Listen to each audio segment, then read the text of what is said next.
Resigning today under pressure amid an investigation by the Trump administration into the school's DEI efforts.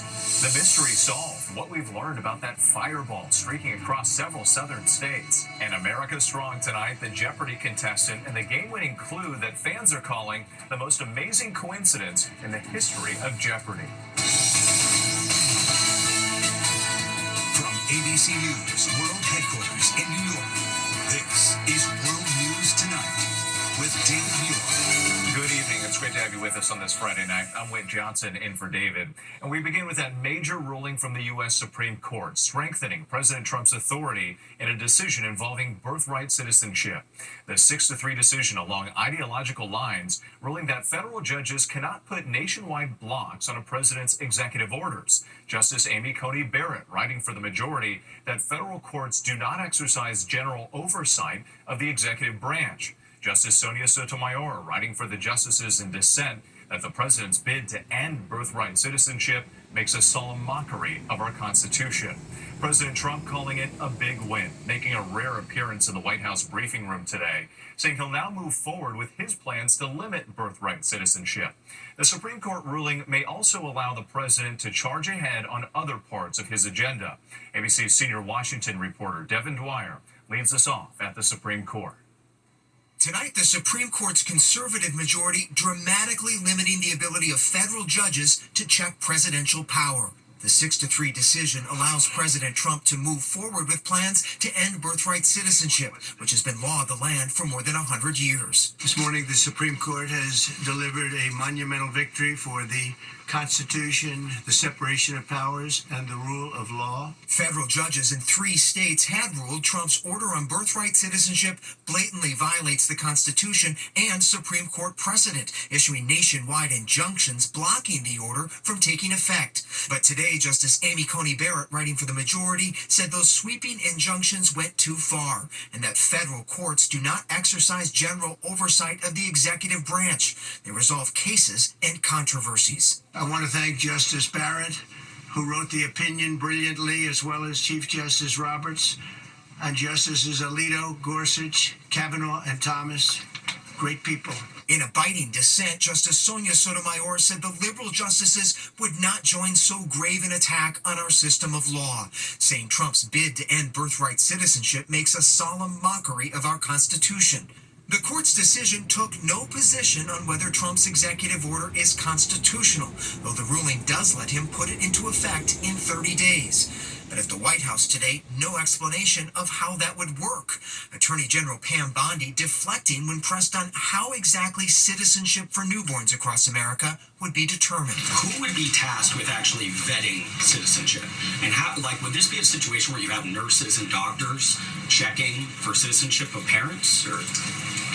This is all pending litigation. It's going to be decided in October by the Supreme Court, and we'll discuss that after the litigation. But there is currently no litigation before the Supreme Court in October involving birthright citizenship. Still, opponents of Trump's order are vowing to get the issue back before the justices as soon as possible.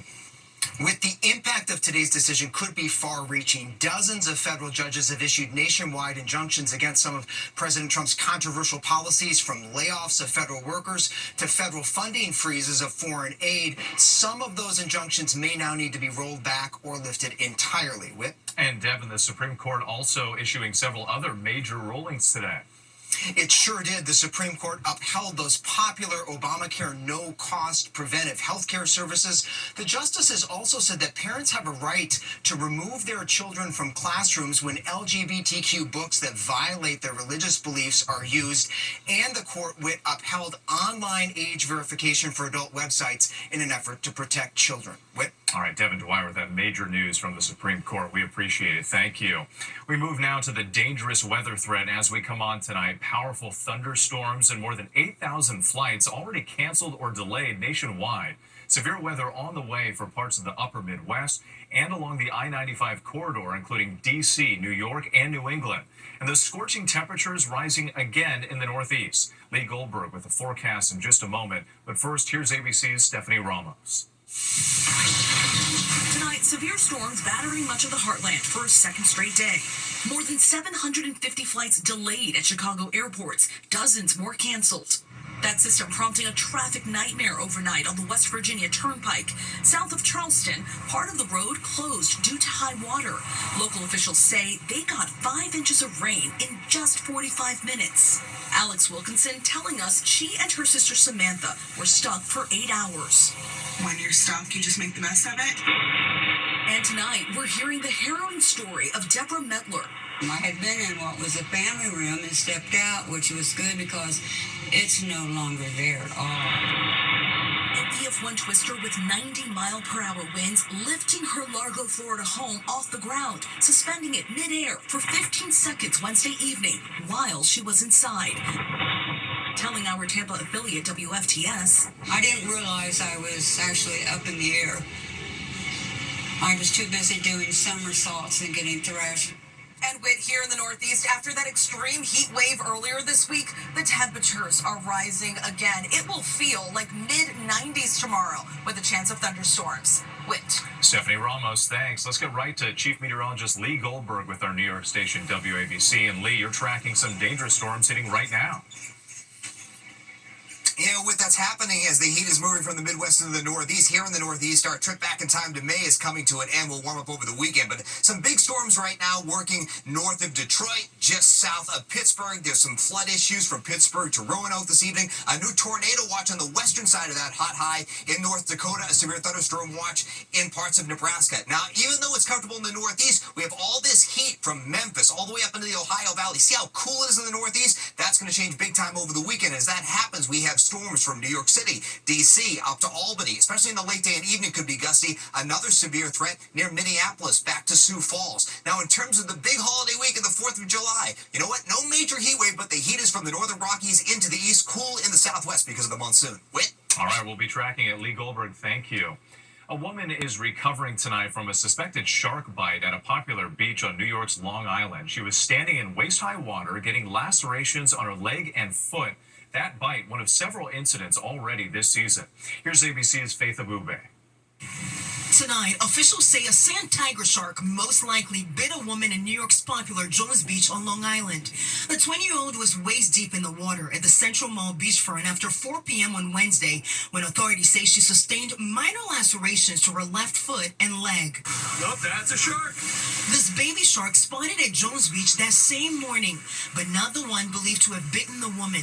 It's the first suspected shark bite in the New York City area since 2023, when a swimmer was seriously injured at Rockaway Beach. Sand tiger sharks can grow up to 10 feet long and 350 pounds. The sharks, known to frequent the waters around Long Island in the summer, but are not aggressive towards humans unless they're threatened. Something hard bit me, and then it tried to take me away. Just 2 weeks ago, a shark nearly biting off 9-year-old Leah Lendo's hand as she snorkeled off Florida's Gulf Coast. X-rays showing the damage. Doctors using blood vessels from her leg to restore blood flow to her hand. And when New York officials say they suspended swimming shortly after that incident and used drones on the beachfront to search for dangerous marine life, but found no threats, the beach has since reopened back to the public. Whit. Faith Abube, thank you. And breaking news we're following tonight, a 9th inmate who escaped from a New Orleans jail has now been caught. Let's get right to Eva Pilgrim. And Eva, what more are you learning?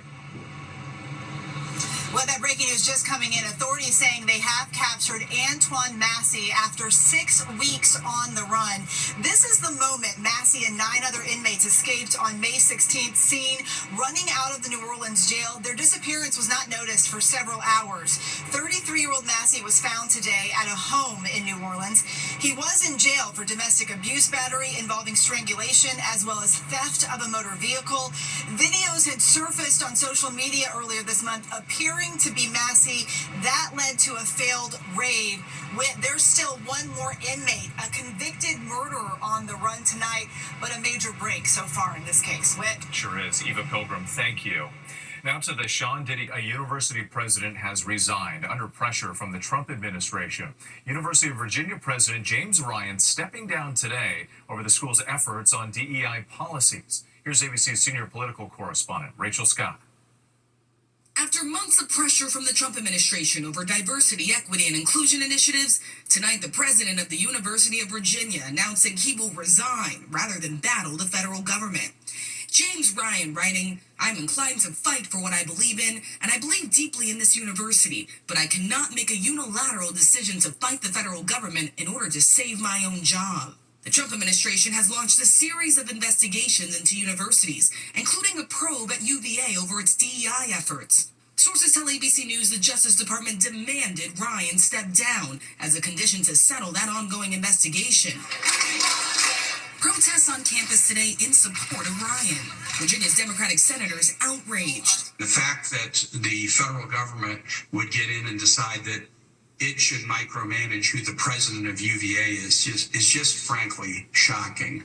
This is the latest flashpoint in the Trump administration's showdown with universities, cutting more than $2 billion in grants to Harvard after it refused to comply with the president's demands. Tonight, Ryan acknowledging the pressure from the federal government, saying he did not want to put funding or jobs at risk. Tonight in a statement, the White House says DEI has no place in our country, saying that any university president that fails to comply will be met with the full force of the federal government with. Rachel Scott, our thanks to you tonight. The so-called Big Beautiful Bill is hitting a big roadblock now. The bill includes a package of tax cuts, military and border security spending. Senate Republicans are now forced to rewrite key sections after they were tossed out by the Senate's nonpartisan rule keeper. President Trump has given the bill a self-imposed July 4th deadline to pass. To Wall Street and stocks surging today, the S&P and NASDAQ composite each up more than half a percentage point, hitting record highs. The Dow up 1 percentage point. A roller coaster day for investors, with numbers taking a dip after the president announced halting trade talks with Canada, then rising again to a strong close. There is still much more ahead on World News Tonight this Friday. Amazon founder Jeff Bezos tying the knot, the A-list guest list, and the stunning amount of money being dropped around Venice. Plus, the mystery appears to be solved, that huge fireball lighting up the sky and loud booms. NASA now weighing in about what caused it. Mystery appears to be solved about that fireball seen across the southeast. NASA now confirming it was a meteor weighing a ton, first spotted nearly 50 miles over Georgia. You see the videos here. When it disintegrated, the meteor unleashed energy equal to 20 tons of TNT, causing loud booms heard for miles. Small pieces believed to be debris falling to the earth. Only some minor damage reported, but no injuries. When we come back, a passing to note, an actor from a popular TV show in the 80s. To the index now, a man accused of kicking a Customs and Border Patrol dog at the airport has been kicked out of the country. Investigators say the dog, Freddie, was kicked while inspecting a bag for contraband at Dulles Airport. CBP saying that man's luggage had more than 100 pounds of prohibited meat and produce. A man from Egypt was arrested, fined, and sent home. Freddie suffered contusions to his rib area, but will make a full recovery. Wedding bells for Amazon founder Jeff Bezos and Lauren Sanchez. Vogue releasing a digital cover of Sanchez in her dress immediately after they got married. A star-studded guest list, including Oprah Winfrey and Kim Kardashian. Despite some protests, the Venice deputy vice mayor telling us the nuptials could bring up to $35 million to the region. And we have a passing to note tonight. Actor Rick Hurst rose to stardom playing Sheriff Cletus Hogg on The Dukes of Hazzard. He started acting at the age of 5, and once in a radio interview, he said he did 146 national commercials in just 2 years. Hurst was 79. Still ahead, the incredible contestant coincidence during Final Jeopardy. It's never happened before. Finally tonight, Final Jeopardy and the contestant coincidence. This is Jeopardy! 41 seasons of Jeopardy! But what you're about to see has never happened before. What fans are now calling the most amazing coincidence in the history of Jeopardy. From Denver, Colorado, Emily Crow. Right away, Emily on a hot streak. Emily. What is Arizona? Right. What is the Hunger Games? Right. What's Aquamarine? That's right. And she kept going. Who is Eliza Schuyler? That's right. What is Sons of Liberty? Correct. Who is Tennyson? Yes. Emily way ahead, leading into Final Jeopardy. And then, let's take a look at the clue. The final clue. In 1896, the Vassar-educated wife of this man wrote, "Thousands of dollars may be paid for a copy of Shakespeare." The contestants' guesses. It's not Smith, I'm afraid, and it's not a Rockefeller either. And then it was Emily's turn. Who is Folger? And that's correct. You're a Jeopardy champion, Emily. Emily with the win. And as the credits were rolling, you see Emily and host Ken Jennings talking, Ken looking surprised. That's because of what Emily had just revealed. She is a distant relative of the correct answer. In fact, she's named after the wife mentioned in the clue, Emily Folger. Tonight, Jeopardy sharing what happened behind the scenes. Say that again, Emily. That's my great Aunt Emily. Emily Folger, the one we mentioned in the clue, is the person you, Emily Crook, are named after. Yes, yeah. Wow.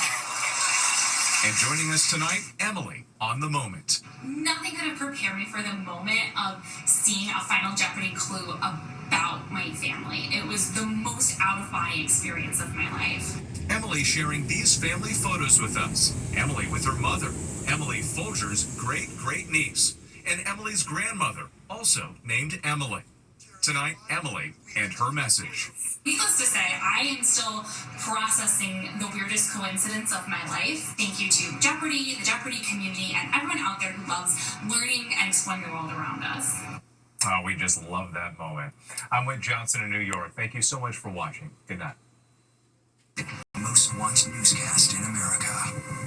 And now, ABC's World News Tonight has won the Emmy for Best Live News Program for the third year in a row.